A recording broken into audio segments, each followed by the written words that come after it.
Hi friends, कैसे हैं? उम्मीद करते हैं कि आप सभी के भी अच्छे होंगे। आपका मेरे यूट्यूब चैनल सरकारी टैलेंट में एक बार फिर से बहुत बहुत स्वागत है।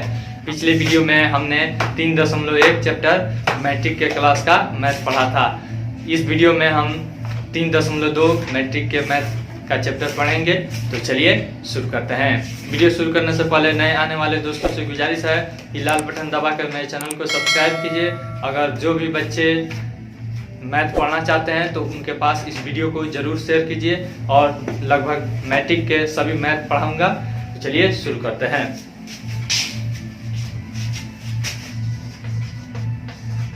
एक्सरसाइज 3.2। इस चैप्टर को पढ़ने के पहले सबसे पहले हमें ज्ञात होना चाहिए A1, A2, B1, B2, C1, C2 इत्यादि इसको किसे कहते हैं। तो चलिए सबसे पहले हम इसके पहले तो हम जान चुके हैं कि रैखिक समीकरण किसे कहते हैं और फिर दो चर वाले रैखिक समीकरण किसे कहते हैं। हम यहाँ पे लिखते हैं 3x + 2y + 10 = 0। फिर यहाँ पे दो चर वाले रैखिक समीकरण युग्म को हम लिखते हैं 5x + 9y - 20 = 0।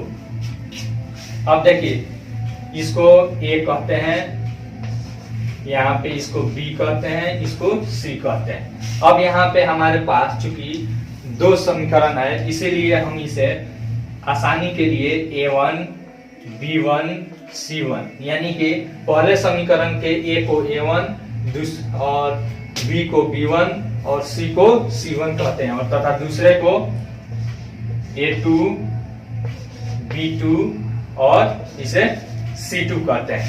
अब हम C2 का वैल्यू यहाँ पे केवल 20 नहीं बोलेंगे, क्या कहेंगे, इसके चिन्ह के साथ बोला जाता है यानी कि -20।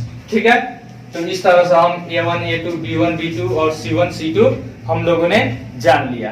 अब हम इसका क्या कंडीशन है यानी कि ग्राफ विधि से हम इसका हल निकालेंगे 3.2 में। तो उसके लिए क्या क्या कंडीशन होते हैं इसके बारे में हम जानेंगे। चलिए इसे हम मिटा देते हैं, ये तो समझ में आ गया। अब देखिए अगर A1/A2 is not equal to B1/B2 तो इसका क्या होगा, प्रतिच्छेद करेगी या संगत है। क्या है, संगत है। ठीक है, तथा एक हल है, अद्वितीय रूप से और द्वितीय रूप से। अद्वितीय रूप से एक हल है। क्या है, एक हल। फिर अगर A1/A2 बराबर B1/B2 बराबर C1/C2 रहेगा तो यह भी संगत होगा, यह भी संगत तथा अनेक हल है। क्या है, अनेक। सभी बराबर है तो क्या हो जाएगा, अनेक हल है। और इसमें पूछता है कि इसका जो आरेख होगा यह कैसा होगा, तो यह हो जाएगा प्रतिच्छेदी। क्या हो जाएगा, प्रतिच्छेदी रेखा नहीं। और फिर यह संगत है, अनेक रूप से अनेक हल या अनेक हल सिंपल लिख देते हैं। और यह क्या करेगी, यह होगी संगत यानी कि एक दूसरे पर आश्रित होगी यानी कि एक ही रेखा पर होगी। क्या होगी, संपाती होगी। क्या होगी, संपाती या फिर आश्रित इसे बोल सकते हैं। ठीक है ना, आश्रित एक ही रेखा पर। क्या होगी, एक ही रेखा पर। ठीक है, फिर उसके बाद तीसरा कंडीशन हो सकता है हमारे पास A1/A2 बराबर B1/B2 is not equal to C1/C2। तो यह क्या होगा, यह असंगत होगा। क्या होगा, असंगत। कोई हल नहीं होगा इसका। कोई हल नहीं, यानी कि समांतर रेखा। क्या हो जाएगा? समांतर रेखा। ठीक है, आसान है कि नहीं? आसान है कि नहीं जी। अब हम इसमें और कुछ नहीं है, अब हम इसका क्या करेंगे, इसका अब हम चैप्टर स्टार्ट करेंगे। ठीक है, इसमें तो कह रहा है कि ग्राफीय विधि से इसका हल निकालिए। ठीक ना? तो जब वे रेखाएं जहां पे काटते हैं एक दूसरे को, वहीं क्या हो जाता है, इस दोनों का हल हो जाता है। ठीक है, इसमें एक और चीज किसी किसी किताब में देता है, यह काटता है तो इसे कहते हैं अविरोधी। क्या कहते हैं? अविरोधी। जो नहीं काटता है इसे कहते हैं विरोधी।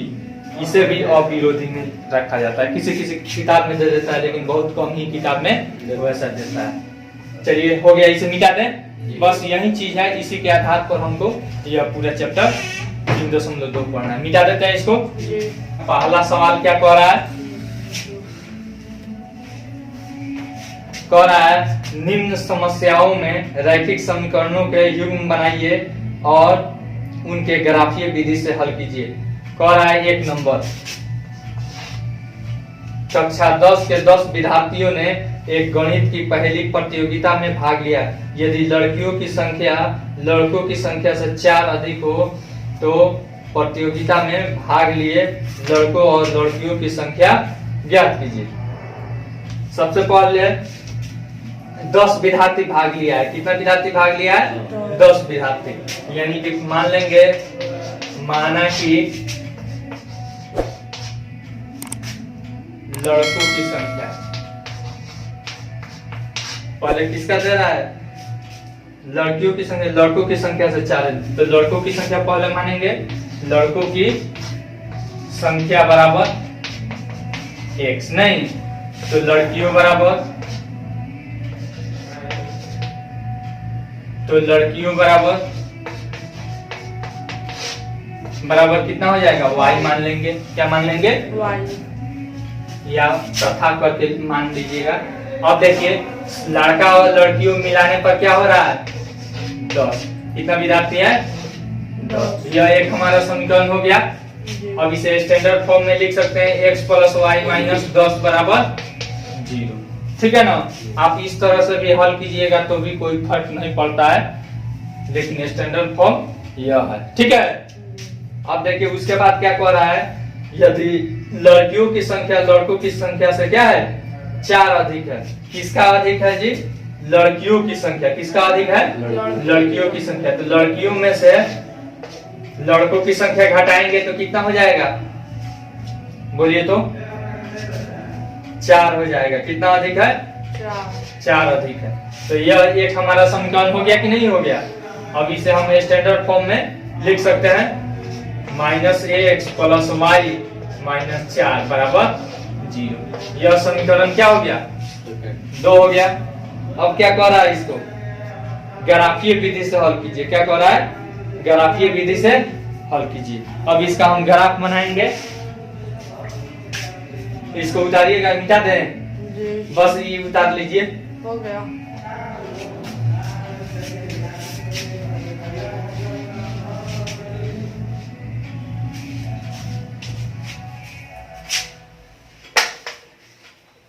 पिछले वीडियो में हमारे पास बाती था यहाँ पे स्केल हम लेकर आ गए हैं।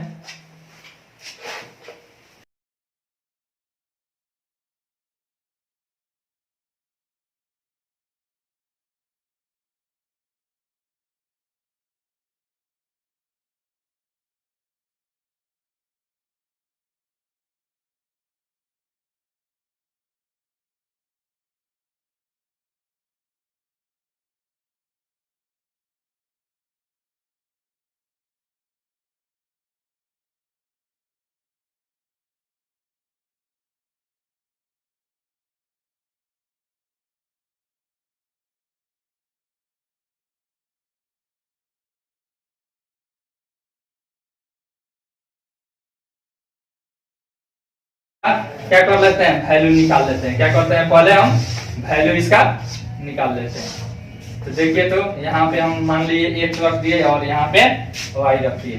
अब देखिए तो बाबू, अगर x का वैल्यू हम क्या रखते हैं, 0 रख देते हैं, तो हमारा y का वैल्यू कितना आ जाएगा, 4 आ जाएगा। क्या आ जाएगा, 4 आ जाएगा।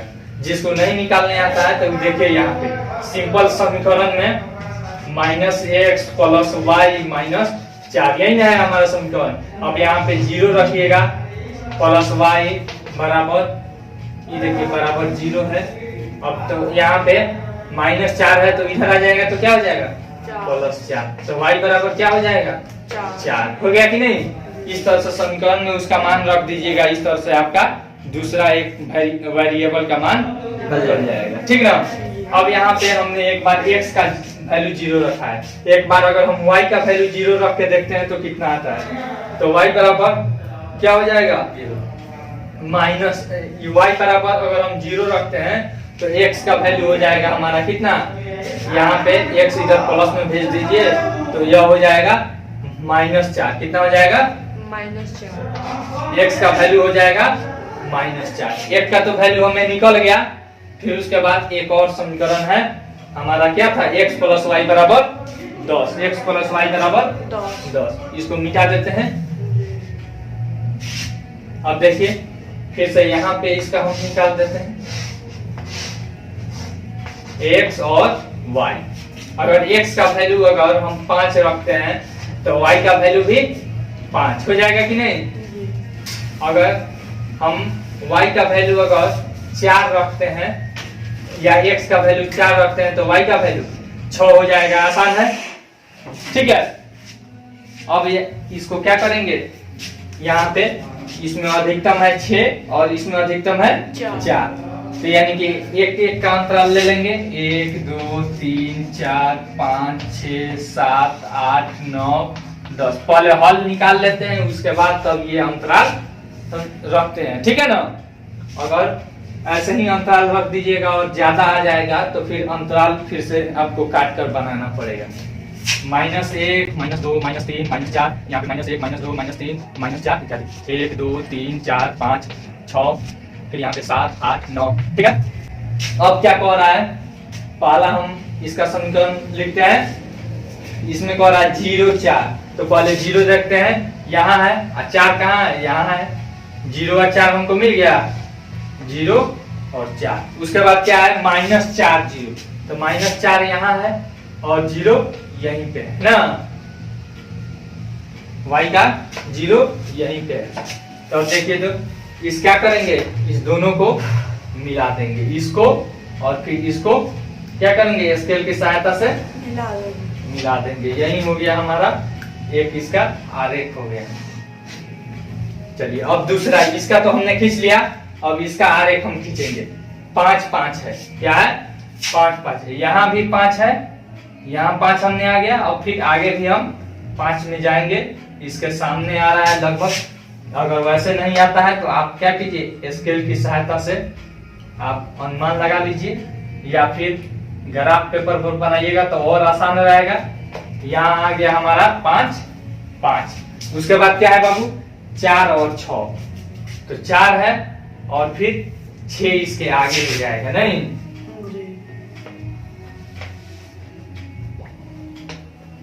6 यहाँ है। अब क्या करेंगे, यहाँ पे मिला देंगे। अब इसको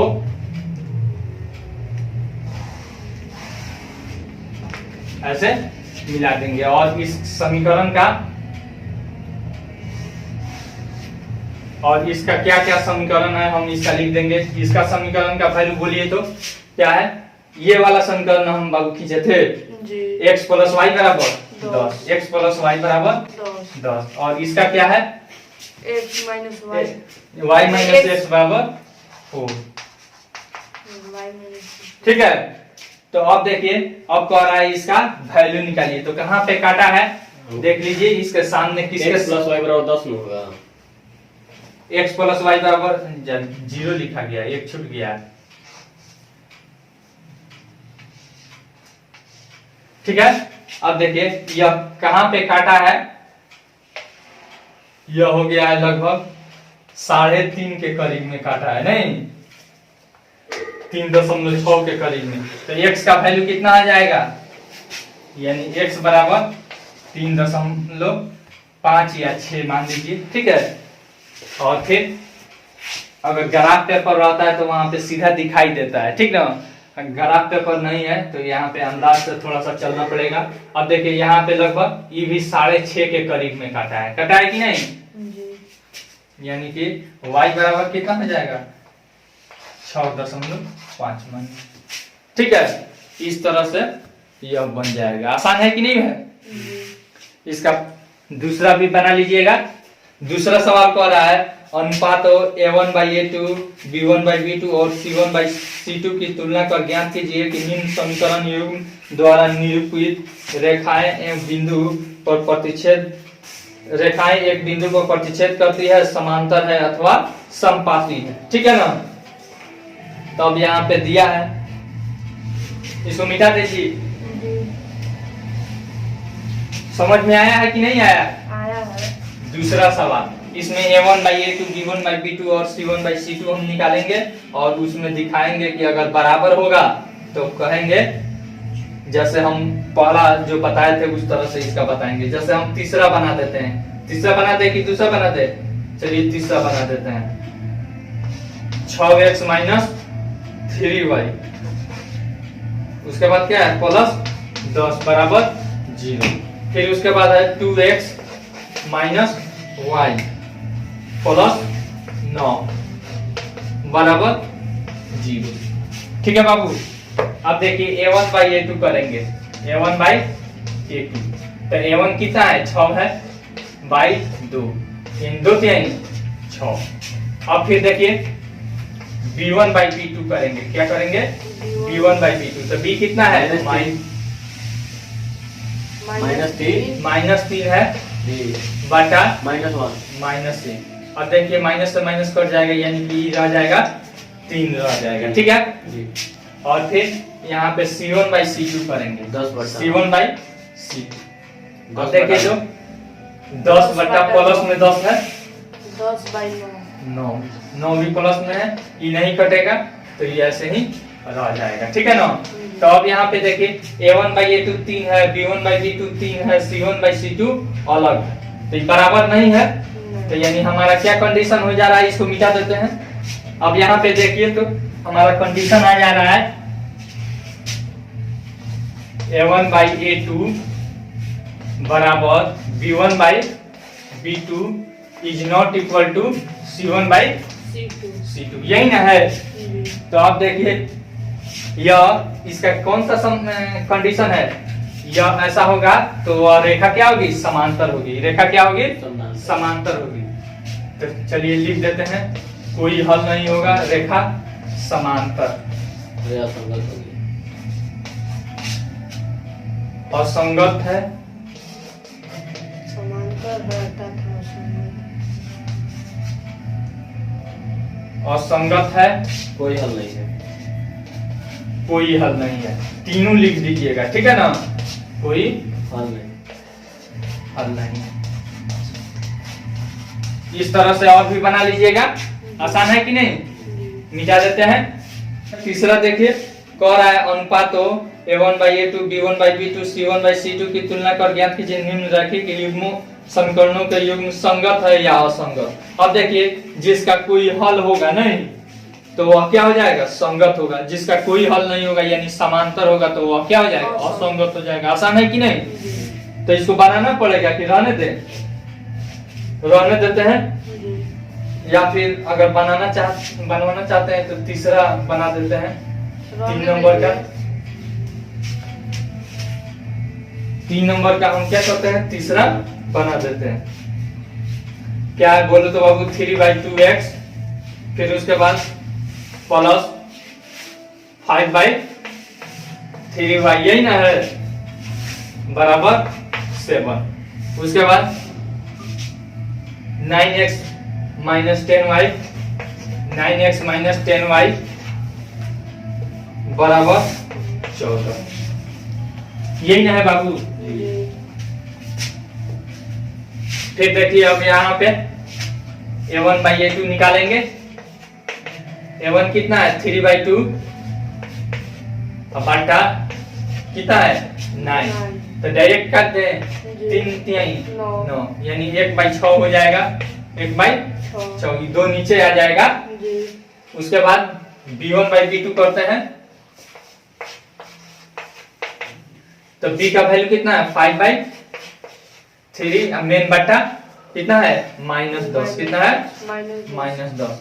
अब देखिए तो 5 दूनी 10, यानी आ जाएगा -6 1/-6, 1/-6। -6। तो देखिए तो यह 1/6 है और यह क्या है 1/-6 है, तो इसका हल है नहीं, और द्वितीय रूप से एक हल है, यानी कि काट रही है, तो यह क्या हो जाएगी, यहाँ पे लिख देंगे a1/a2 is not equal to b1/b2, तो यानी क्या हो जाएगा संगत, क्या हो जाएगा संगत। प्रतिच्छेदी रेखा ठीक है, या और उसके नीचे भी लिखना चाहिएगा तो प्रतिच्छेदी रेखाएं लिख सकते हैं। ठीक है, केवल इसमें संगत असंगत हो पूछ रहा है, तो हो जाएगा, ये भी हो जाएगा ना। तो समांतर रेखा होगा वो क्या होता है असंगत होता है, वो क्या होता है असंगत होता है, और बाकी दो कंडीशन संगत होता है। चलिए चौथा सवाल कह रहा है निम्न रैखिक समीकरणों के युग्म में से कौन से युग्म संगत या असंगत है, यदि संगत है तो ग्राफीय विधि से हल कीजिए। ये भी आसान है, ठीक है ना। इसका कौन बता दे, बोलिए तो 4 नंबर बता दे। 2x - 2y -2 बराबर 0। उसके बाद क्या है 4x - 4y -5 बराबर 0। इसका तो कोई हल नहीं है। तो अब देखिए a1/a2 करेंगे, क्या हो जाएगा 2/4, यानी 1/2 हो जाएगा। फिर b1/b2 करेंगे, b1/b2 करेंगे, तो b का वैल्यू -2/4, 2 दूनी 4, माइनस कट जाएगा 1/2। देखिए तो दोनों बराबर हो गया, जबकि c1/c2, c का वैल्यू -2/5, माइनस कट जाएगा, यानी 2/5। अब देखिए a1/a2 बराबर b1/b, क्या है b2 is not equal to c1/c2, तो यह हो जाएगा असंगत। ठीक है, समांतर रेखा कोई हल नहीं, कोई हल नहीं, असंगत है, कोई हल नहीं। ठीक है ना।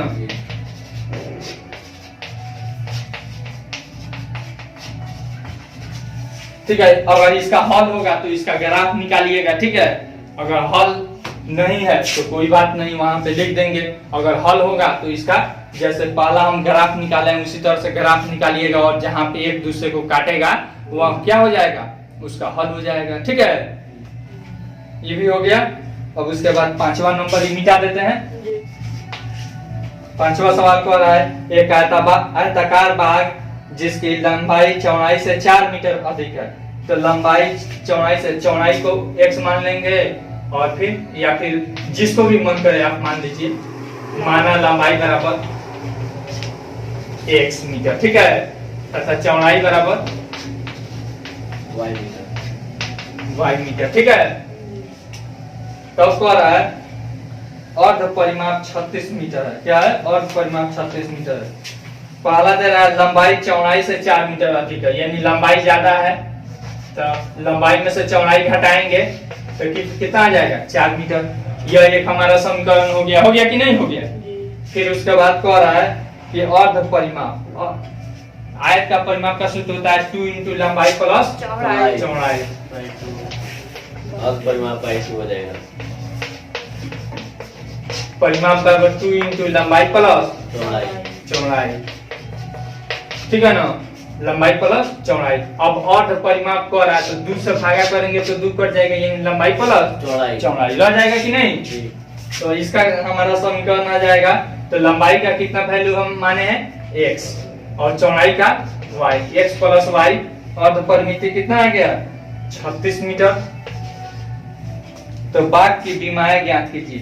तो आप x और y का वैल्यू निकाल लीजिएगा। ग्राफ इसका खींचिएगा, जहां पे कटेगा उसका क्या निकाल लीजिएगा, जहां पे कटेगा वहां का x वैल्यू क्या हो जाएगा, x लंबाई हो जाएगा और y जितना मान आएगा वह क्या हो जाएगा, हमारा चौड़ाई हो जाएगा। आसान है कि नहीं है। फिर उसके बाद 6 नंबर है, एक रैखिक समीकरण इतना दी गई है, दो चरों में से एक ऐसी और रैखिक समीकरण लिखिए ताकि प्राप्त युग्म का ज्यामितीय निरूपण, जैसा कि 1 नंबर एगो यहाँ पे दे दिया है 2x + 3y -8 बराबर 0, एक हमको समीकरण दे दिया है। अब कह रहा है कि इसके एक और युग्म लिखिए जो क्या कर दे, पहला कंडीशन है प्रतिच्छेद करे, क्या करे, क्या करे, प्रतिच्छेद करे। तो प्रतिच्छेद करने के लिए क्या कंडीशन होता है, a1/a2 is not equal to b1/b2, a1/a2 is not equal to b1/b2, यानी कि a1/a2 बराबर नहीं है b1/b2 के। तो देखिए, तो हम यहाँ पे मान लेते हैं 4x और प्लस, अब इसके बराबर नहीं होना चाहिए, यानी कि हम मान लेते हैं 5y और -10 बराबर 0। अब देखिए, तो 2/4 करेंगे तो 1/2, 3/5 करेंगे तो 3/5 बराबर नहीं है, तो क्या हो जाएगा, प्रतिच्छेद करेगा, करेगा कि नहीं करेगा।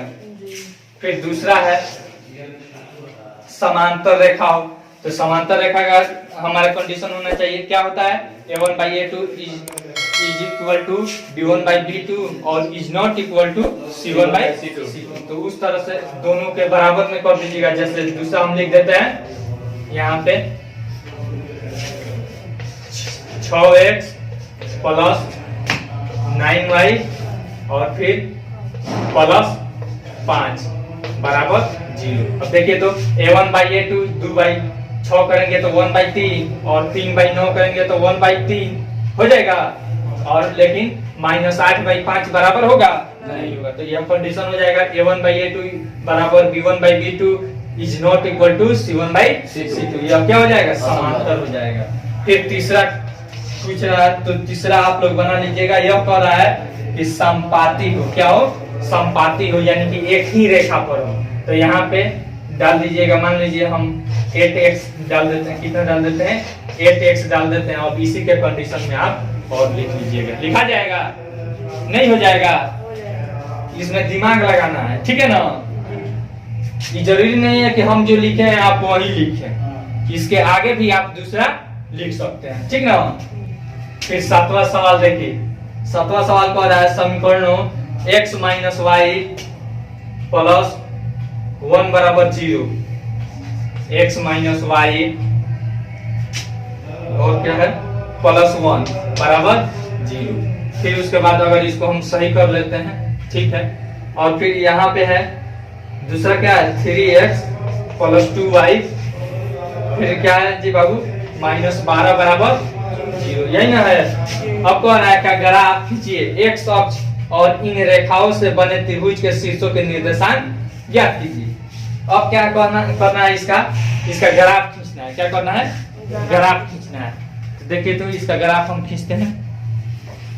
सबसे पहले इसका हम बना लेते हैं,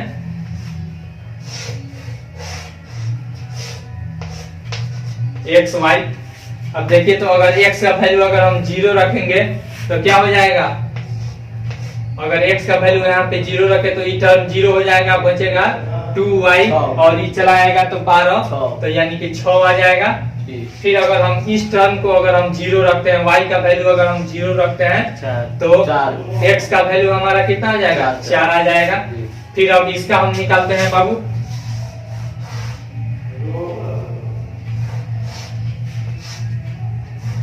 x और y।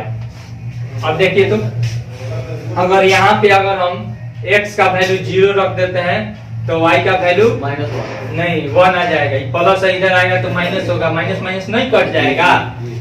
तो x का वैल्यू हम अगर 0 रखते हैं तो y का वैल्यू कितना हो जाएगा, 1।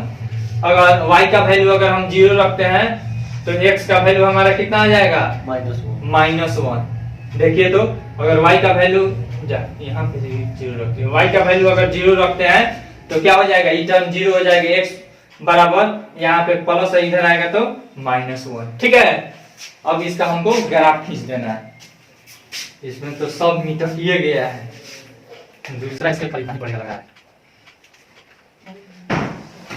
ठीक है, यहाँ पे अधिकतम कितना है बाबू? 6 है, 4 है, बस ज्यादा लंबा नहीं है।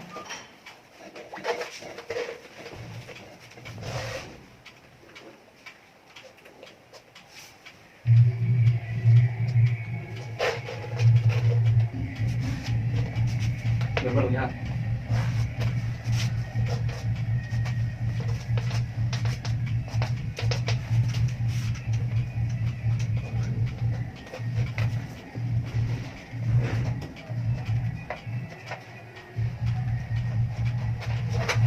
एक दो तीन चार पाँच और यहाँ पे 6, फिर यहाँ पे 1 2 3 4 5 6, फिर यहाँ पे -1 -1 -2 -3 -2। देखिए तो हो गया। अब हम इसका ग्राफ खींचते हैं 0 और 1। पहले 0 पे आएंगे और 1 यहाँ है ना, फिर उसके बाद क्या है? -1 और 0, -1 और 0 यही है। इसका हम क्या करेंगे? ऐसे ग्राफ खींच देंगे। ठीक है,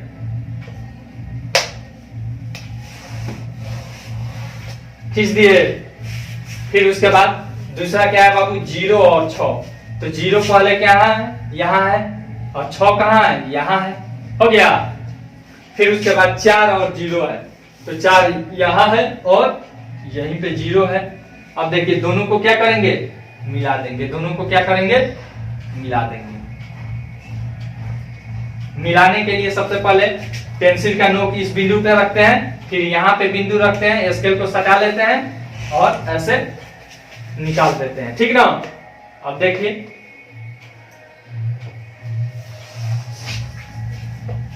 अब इस रेखा का आप लिख दीजिए। यह किसका है बाबू? इसका था नहीं? x - y बराबर भी आप देख सकते हैं 0। ठीक है, अब इसका अगर आप बोलिए तो इसका समीकरण क्या है? 3x + 2y 3x + 2y 3x + 2y 2y -12 -12 बराबर 0।